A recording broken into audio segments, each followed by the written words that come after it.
London can be a great place to live, a strong economy, a wealth of high-paying jobs, and a rich legacy of sport, art and culture. London's become a melting pot of world cultures. It's a top European city for tourist visits. Symbols of London are instantly recognisable. Yet at the same time, its economic success and wealth has come at a high cost, both to the rest of the UK economy and also quite often Londoners themselves. London has become a victim of its own success, with an influx of wealth pushing up housing costs, making it a nightmare to buy or rent in the city. Back in the early 1980s, the London economy was still in a different era. The former Docklands, which closed in 1969, sat empty and desolate. Fleet Street print unions were still influential in printing newspapers, and house prices were still affordable for working families. But the 1980s saw a revolution in the structure of the UK economy. The finance sector was deregulated and billions of pounds flowed into the city. Canary Wharf was redeveloped as a mecca to modern finance.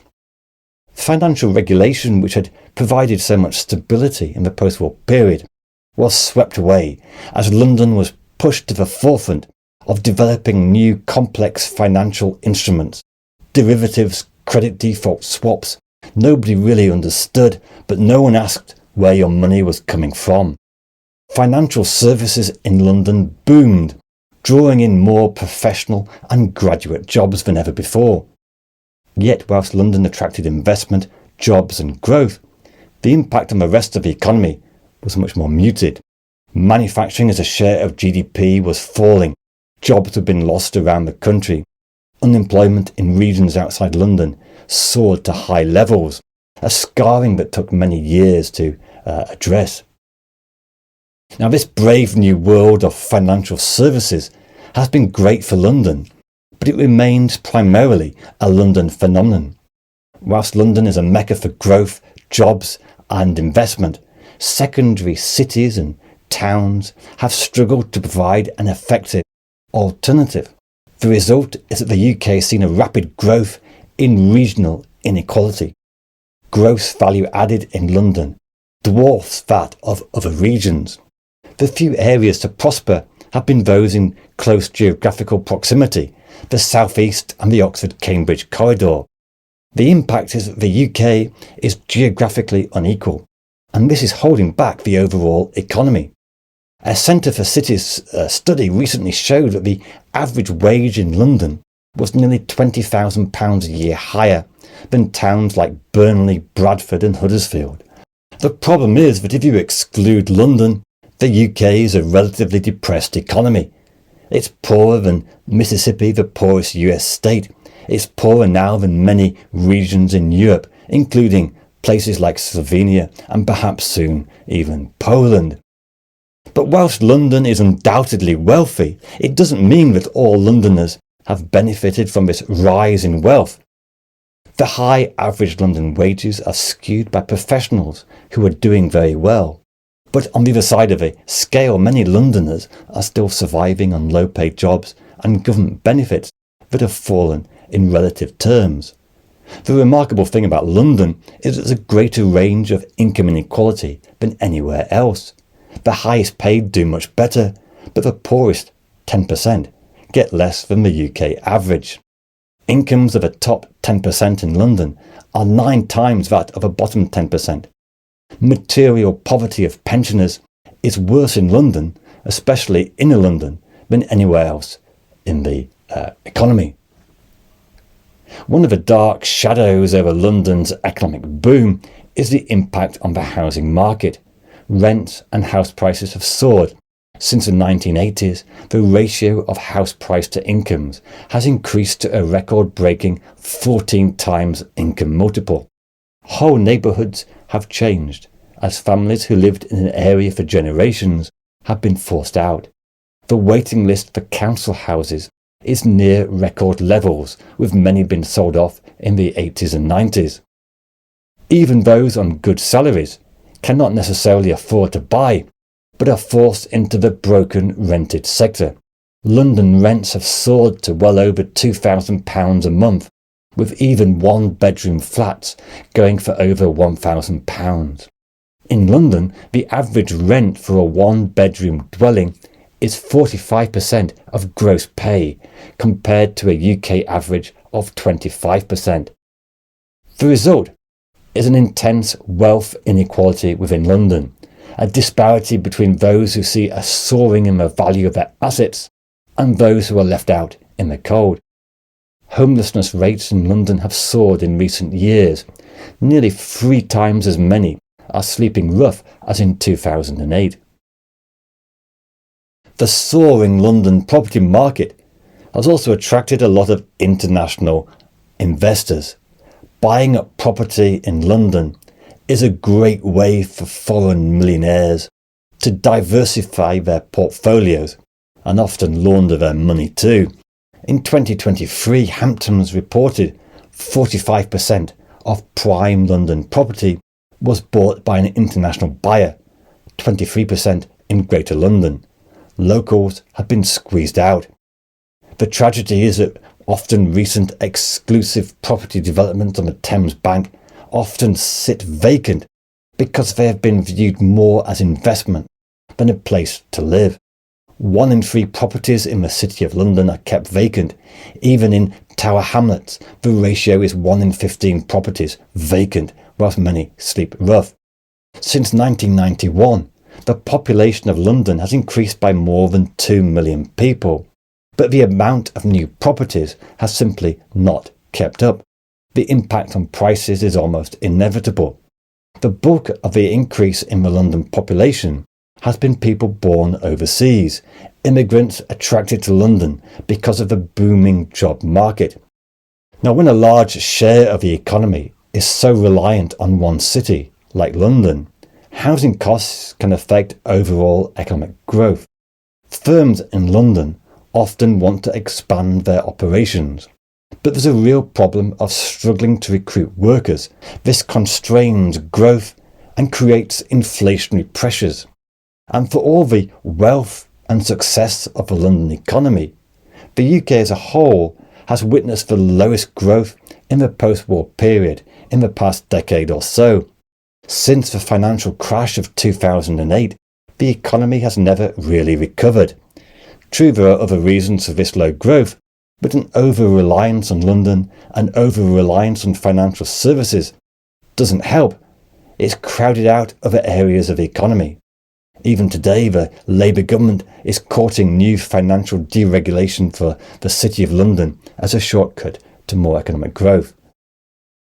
The London investment boom has relied heavily on foreign money, and in recent decades London has actively courted this foreign investment, no questions asked. London has been a dream for dark money and money launderers. In 2022, Transparency International estimated 6.7 billion of UK property has been bought with dirty money. London often the main target. A quarter of those had links to Russians accused of corruption or links to the Kremlin. The influence of Russian money became so entrenched in London, it gained the nickname of London Grad. London was the ideal location for 3 reasons. Very strong legal protection for property and assets, but very light regulation about where the money came from. Secondly, the global network of using offshore crown dependencies like the Cayman Islands. Thirdly, the use of Tier 1 visas, which give a 3-year visa for anyone investing £1 million.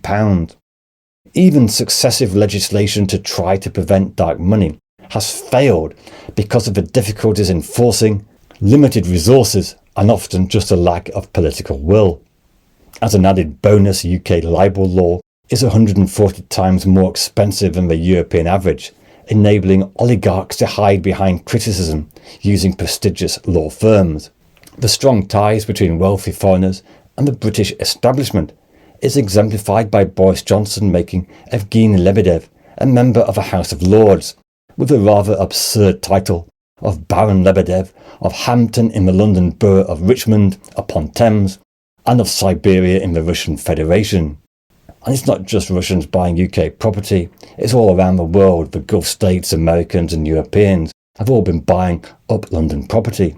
Remember when the UK had an oil bonanza in the 1980s and used it to cut taxes for high earners? Norway had the same North Sea bonanza, but used it to build up a sovereign wealth fund. They're now using it to buy London property. Now, the success of London definitely does have some benefits for the UK economy. London is responsible for a significant share of income tax, economic growth and job creation. Without London salaries and London income tax, Treasury revenues would be depleted and the government fiscal situation much worse. In many ways, London is subsidising the rest of the economy through net fiscal transfers. £45 billion in 2023, and this helps fund welfare state and healthcare elsewhere. Now, the solution is not to make London poorer, but for the want of a better term, to level up the rest of the country. But this can be difficult when London is such a magnet for investment. Recently, Crossrail, a rail network across London, cost nearly £19 billion. It's been a huge success for London, and it will further help the London economy. But when it comes to public transport outside London, it's more of a barren desert. London still attracts the bulk of transport spending, with per capita spending over 400% more than northern regions.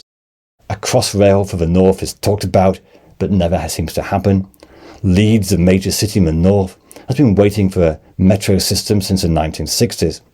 The big effort to rebalance the economy through HS2 was symbolically axed in Birmingham. There will be no route through to the north.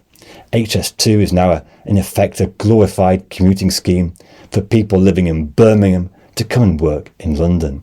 And don't forget, over 1 million workers have to commute to London every day, spending time and money to work where all the jobs are. 50% of all graduate jobs are in London, and average graduate wages are significantly higher than elsewhere in the country. The IFS report that outside London, 43% of graduates end up in a job that does not require a degree. So outside of London, graduates aren't able to capitalise on a degree, but go to London and you have to pay extortionate rents.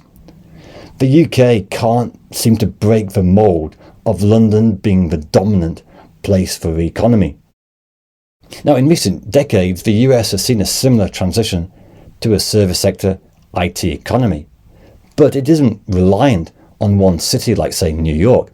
If you don't want to pay New York housing costs, there are many other alternatives around the country. But the UK doesn't have that. Its second cities can't keep up.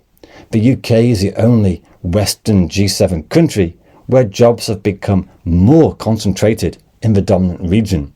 And this dominance has led to a brain drain of young workers ending up in London rather than other parts of the country. Also, even the success of London finance is a mixed blessing for the rest of the economy. Money flows into London, keeping the pound stronger than otherwise, making other exports less competitive, a kind of Dutch disease but for finance.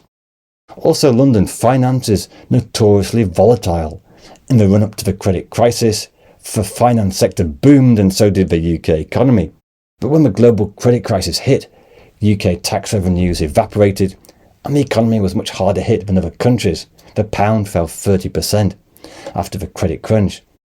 And the UK's poor productivity performance since then is at least partly related to the lack of investment elsewhere in the economy. Now, there have been efforts to rebalance the economy. The government have moved some civil service jobs and tax offices away from London to places in Wales, Yorkshire and Scotland. The BBC periodically sends programmes out to the regions, but for young mobile people, London's booming economy and vibrant social life make it a very strong pull, which even the delights of Swansea may struggle to compete with. If you can't make it in London, is it time to think of leaving the UK and live elsewhere? Is the grass really greener on the other side? This video looks at all the pros and cons of leaving the UK.